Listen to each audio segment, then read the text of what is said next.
Tunataka Mrembe unit.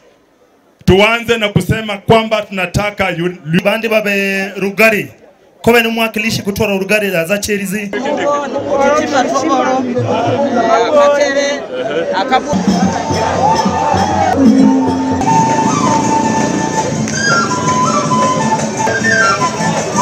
kwa sababu katika eneo hii, na mimi nataka wanahabari wapate hii vizuri,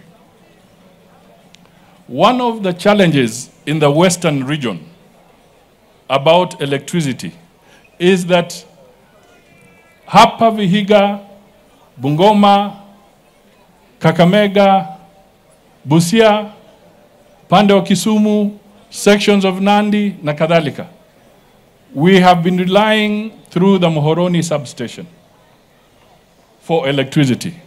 Teknolojia ya pale ni ya zamani sana, ni ya tene. Ni teknolojia ya zamani, sasa hapo electricity inakuwa very expensive. Hapa katika eneo hii watu wanalipa bei zaidi kwa electricity kushinda sehemu zingine za Kenya. Kwa hivyo ukitaka kuweka industry, the cost of energy becomes very expensive.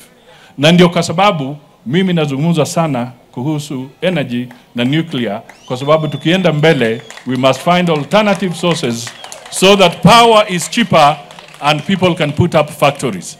Kwa sababu tusipoweka hivyo it will be expensive to put up factories. Mimi nikisimama hapa hata nilalamike kwa sababu yale tulipata kule ni mazito. Ni mazito. Siwezi kuwadanganya, lakini kazi yangu sasa si kulia. Kwa sababu mlituchagua kama serikali tuende turekebishe. Sasa juhudi yetu ni kunyorosha, sio kulalamika yale tulipata, lakini yalikuwa maovu.